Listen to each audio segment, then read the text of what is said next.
Bienvenue dans cette nouvelle vidéo à Saint-Jacques-de-Compostelle. Juste derrière moi, un bâtiment exceptionnel, une église attenant à un couvent. Alors malheureusement elle est fermée, on ne va pas pouvoir y rentrer maintenant, mais on essaiera d'y revenir. Évidemment, on a déjà fait un bon petit tour aujourd'hui et notamment ce matin dans la cathédrale.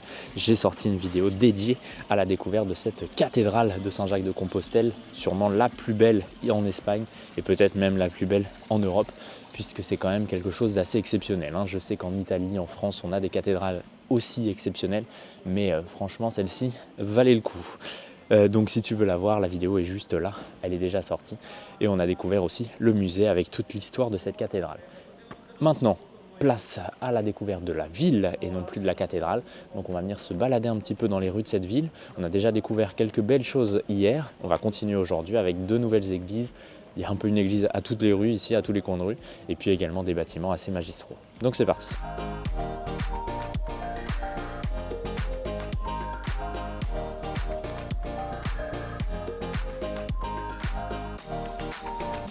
Bon, c'est un peu ce que je te disais, il y a des églises un peu à tous les coins de rue ici.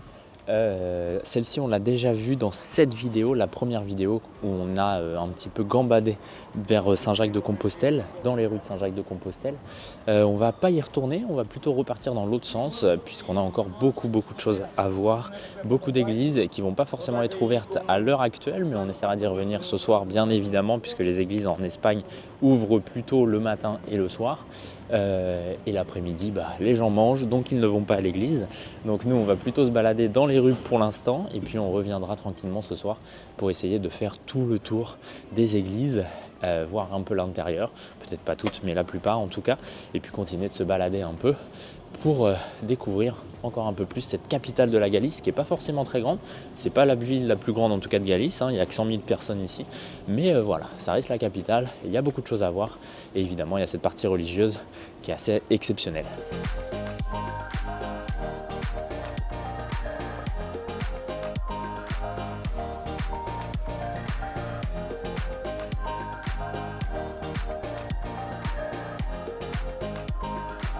Alors ici on a l'ancien hôpital San Roque et juste là-bas on a la chapelle San Roque avec le monastère de Santa Clara si je ne me trompe pas.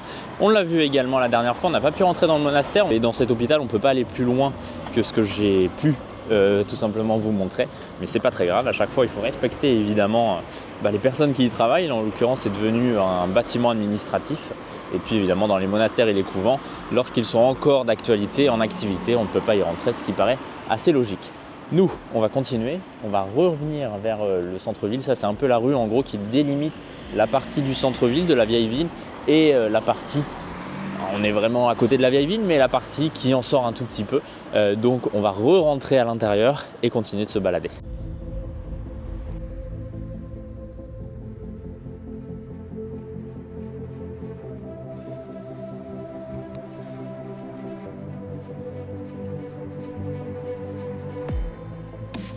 Donc là on est revenu dans le centre-ville, moi je suis logé juste à côté et là il y a plein d'églises. Celle-ci c'est l'église de Santa Maria del Camino, on reviendra ce soir. Et surtout il y a plein de petites rues et ruelles. Regardez à côté de cette église, on a une petite ruelle, on va la prendre d'ailleurs. Et dans ces ruelles en général, alors il y a des habitations mais il y a aussi des restaurants et des bars. Donc c'est assez sympa, c'est un peu secret, il n'y a pas grand monde à chaque fois. Et moi j'essaye de me perdre dans ces petites ruelles là.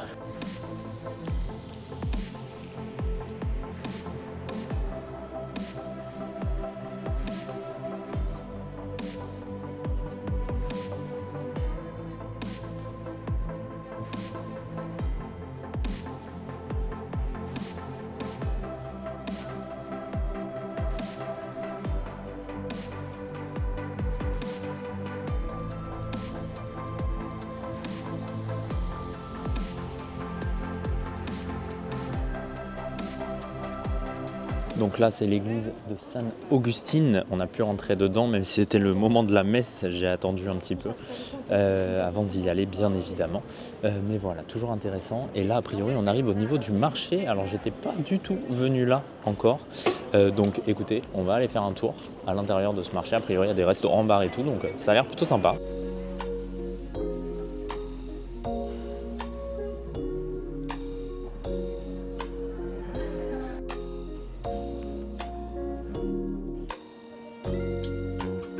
Bon, en fait, il y a a priori 8 allées et c'est un marché couvert avec un très très grand choix a priori, puisqu'il y a évidemment la viande, le fromage, etc., le pain et tout, mais il y a aussi surtout des restaurants et des bars. Donc ça, c'est plutôt sympathique, puisque ça veut dire que tu peux acheter tes produits, manger aussi sur place, faire bref, c'est un peu comme un supermarché, un peu grandeur nature, on va dire. On va faire le tour, on va tranquillement se balader un peu dans ces allées là.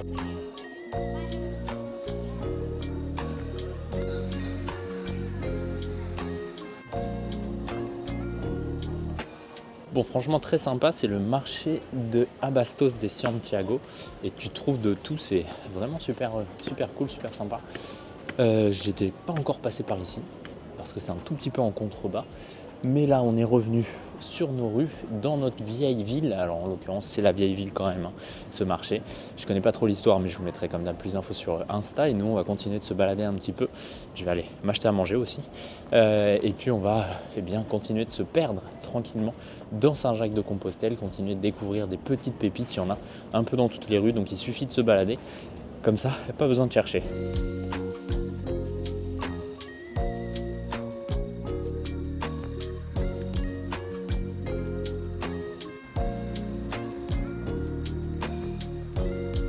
Bon, c'est ce que je vous disais, on continue de découvrir de belles choses, hein. Là, on a un collège, le collège Compagnia de Maria, un bâtiment exceptionnel également. Et juste au bout là-bas, on a un truc de fou.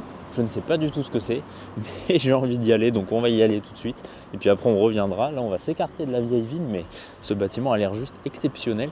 Donc on va y aller tout de suite pour en savoir un peu plus.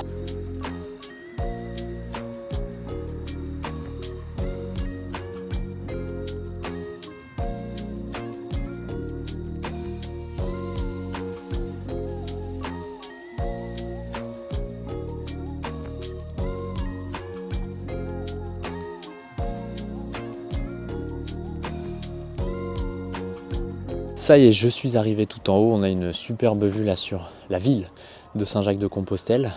On a encore des bâtiments qu'on n'a pas vus du tout, j'ai l'impression. Donc je sais pas, on va aller voir tout ce qu'on a encore à voir. Je suis pas sûr qu'on va avoir le temps de tout faire.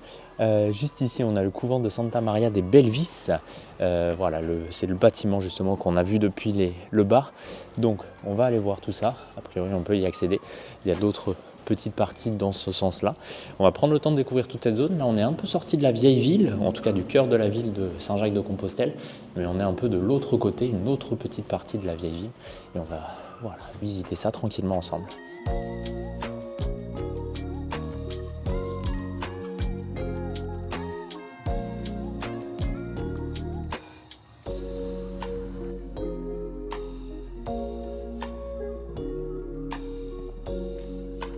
Donc voilà l'entrée du couvent de Belvis qui est toujours en actualité, toujours d'actualité. Il a été construit entre le XVIIe et le XVIIIe siècle a priori. Et de la même manière que tous les autres couvents monastères d'Espagne et de Saint-Jacques-de-Compostelle, il y en a beaucoup ici dans cette ville, et bien a priori ils vendent des choses. Alors il y en a c'est des gâteaux, d'autres c'est des pâtes, d'autres ça peut être de l'alcool, des bières, etc. Bref, un peu de tout, et ça leur permet peut-être de s'occuper et surtout d'avoir une rentrée d'argent pour peut-être réhabiliter le bâtiment, tout simplement, puisque en majorité ce sont des vieux bâtiments qui demandent beaucoup d'efforts pour rester en forme et habitable. Donc là je suis en train de longer justement ce couvent, et puis on va découvrir de l'autre côté ce qu'il y a, et ensuite on reviendra vers la vieille ville.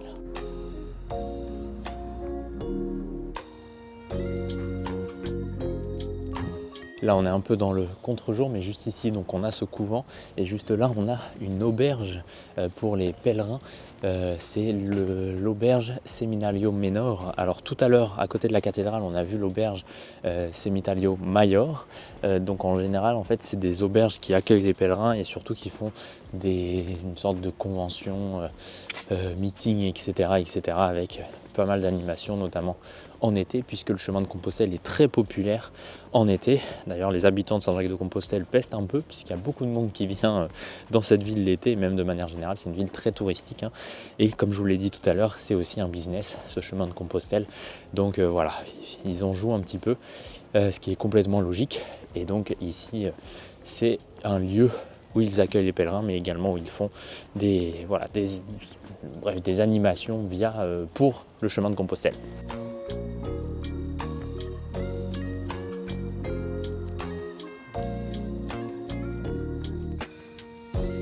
Toujours en train de me balader là dans les petites rues qui sont à côté du couvent, et en fait c'est de l'autre côté par rapport à là où on était hier. Donc hier on a fait toute cette zone et ensuite je suis revenu vers la vieille ville et ce couvent il est juste de l'autre côté, donc il était à même pas 10 minutes de là où je me suis arrêté hier.